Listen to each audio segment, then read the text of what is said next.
Up in the Pioneer Range of southwestern Montana is a wonderful place called Vipond Park. The drive is an easy loop west of I-15 starting at Dewey and returning to I-15 at Melrose. With a proper four-wheel drive vehicle, you can access this beautiful place and experience a wonderful drive through a whole bunch of Montana mining history. The drive ascends through some heritage mining workings and cabins, now privately owned, up across Vipond Park, which you can see here below, and then down into Canyon Creek that can be seen ahead, off the edge of the Vipond Park Plateau. At Canyon Creek, there are remains of charcoal kilns used in the smelting of ore. So let's take a look at the sites on this wonderful geodrive. We've made it up to what's called Vipond Park. And this beautiful alpine meadow is about 8,000 feet above sea level. You can see it's devoid of trees for a lot of this area, and so wildflowers are able to thrive in the early summer. I'm here in August, and I'm walking towards the Pioneer Mountains to the west, just before smoke is coming in from some wildfires that have started in Idaho and Montana. So we still have a chance to view these beautiful, rugged Pioneer Mountains, where many a soul came to try to make their riches in mining. So the pioneers are mostly granitic, granite magmas that have come up into the crust and interacted with what was there. In this area we have a lot of limestone, and so that limestone is of course calcium rich. The magmas are silica rich, and those calc-silicate, where the calcium and silica fluids combine, create what are called skarns. And those skarns can be mined out for copper, gold, lead, zinc, whatever might have deposited. So there's a very rich history of mining in this area, and the pioneers are notorious for their rugged and remote location. Wonderful Montana geological history. So we started going up Quartz Hill Road. We went across Vipond Park, which is now up and to our right. And now we're coming down Canyon Creek Road. So what can we see here at this stop? Well, first of all, right in front of me, you can see this nice rounded crystalline boulder. So this is a granitic rock, and so this is nice evidence with the rounding and how large this is as a glacial erratic that was moved into this area. So we know we've had some glaciation. As we move more towards the edge here, you can look again in the distance. You can see the Pioneer Mountains. And then right across this valley here, you can see limestone cliffs. So all throughout Montana, we have limestones that form cliffs. And that's just because of the semi-arid environment. The limestone is resistant to weathering, and it creates these incredible cliff-forming units.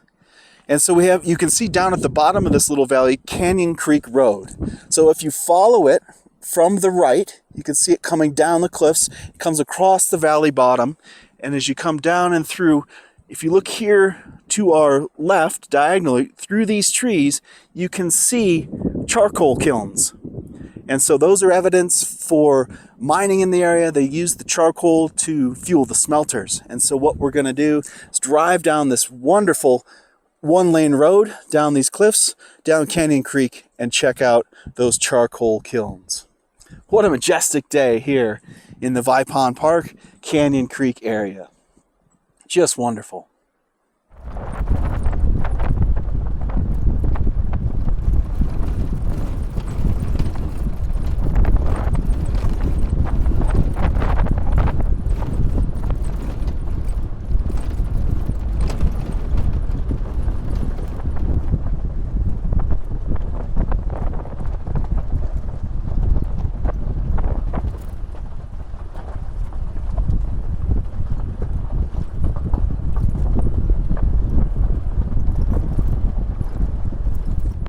So as we descend the road into Canyon Creek, we start to see some pretty amazing features in these rocks. Check this out. Look at this folding. So we have this rock is kind of a shale. Maybe it's been metamorphosed a little bit. You can see by that sheen on it. And what it's able to do is take up the deformation. So it's being compressed. So imagine having a piece of paper and pushing it from either end, and you're going to get that paper, it's going to fold. and you can fold it multiple times. So as we walk down this road now, you can see all the different folding in these rocks. It's really beautiful. And so in this case, your compression direction would have more or less been top to bottom. So imagine pushing on the top and the bottom, you're going to get these folds. And right here is an excellent example of what we call chevron folding. So just like the logo for the oil company, or a chevron on a military uniform, that's why these are called chevron folds, because they take up that shape. So this gives you a sense for the tectonics, at least at one time in this area, was compressional tectonics.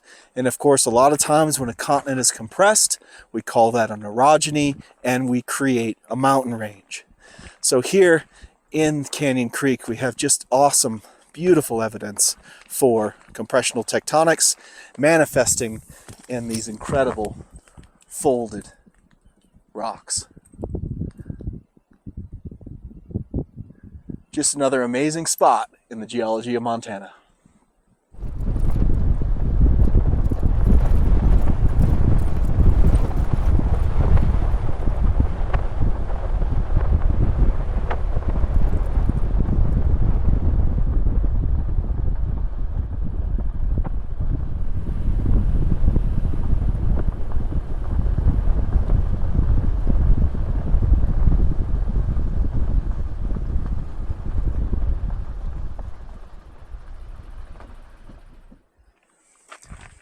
Here we are at the Canyon Creek charcoal kilns, and you can see these brick structures that were used at the end of the 1800s, just about to 1900, to create charcoal to feed the smelter about 5 miles east of here in Glendale.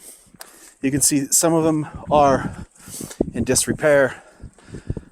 These bricks have broken down over the years, but other ones have been restored by the Forest Service. And so this incredible spot fed the smelter, which created an amazing amount of wealth for this area, mostly smelting lead ore.